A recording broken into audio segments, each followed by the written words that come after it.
तर पुण्यात प्रहार दिव्यांग संघटनेच्या कार्यकर्त्यांची घोषणाबाजी पाहायला मिळाली। अजित पवार येणार असलेल्या रस्त्यावर आंदोलन सुरू करण्यात आले। अनुचित प्रकार घडू नये यासाठी पोलिसांचा तगडा बंदोबस्त या ठिकाणी तैनात आहे।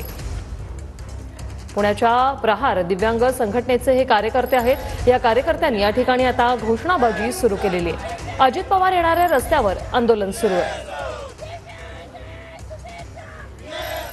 आमचे प्रतिनिधी अजिंक्य आपल्या सोबत थेट जोडले गेलेले आहेत।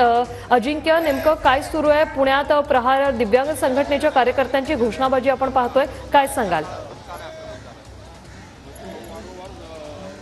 हो वृषाली, खरं तर काही वेळातच राज्याचे उपमुख्यमंत्री आणि पुणे जिल्ह्याचे पालकमंत्री अजित पवार पुण्यातील पोलीस ग्राउंडवर ध्वजारोहणासाठी येणार आहेत आणि त्यापूर्वीच पुण्यातील जे दिव्यांग नागरिक आहेत ते अजित पवार ज्या रस्त्याने येणार आहेत त्या रस्त्याच्या लगतच आंदोलन करत असल्याचं पाहायला मिळतंय। खरं तर त्यांची जी प्रामुख्याने मागणी आहे ती मागणी आहे की जे महिन्याला 1,500 पेन्शन भेटते ते वाढवून 6,000 पर्यंत पेन्शन भेटावी अशी मागणी आहे। खरं तर काही वेळातच उपमुख्यमंत्री अजित पवार या ठिकाणी ध्वजारोहण करण्यासाठी येणार आहेत आणि मोठ्या संख्येने दिव्यांग नागरिक या ठिकाणी जमल्याचं पाहायला मिळतंय। खरं तर प्रजासत्ताक दिनाच्या दिवशी कोणताही अनुचित प्रकार घडू नये यासाठी पोलिसांचा देखील या ठिकाणी तगडा बंदोबस्त असल्याचं पाहायला मिळतंय। जे दिव्यांग नागरिक महिला आणि पुरुष या ठिकाणी आंदोलन करतायत, नेमक्या त्यांच्या मागण्या काय आहेत त्या आपण जाणून घेणार आहोत। ताई, तुमचं नाव काय आणि नेमक्या मागण्या तुमच्या काय आहेत?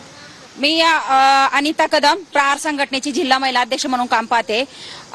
जेव्हा आम्ही वारंवार जेव्हा आमच्यासाठी शासनाने एक निर्णय चांगला घेतला की आम्हाला दिव्यांगांचं स्वतंत्र मंत्रालय दिलं, परंतु तिथे फक्त नावाला दिलं, त्याच्यामध्ये कुठलेही अधिकार दिले नाही का त्याच्यामध्ये कुठलाही निधी उपलब्ध करून दिलेला नाहीये।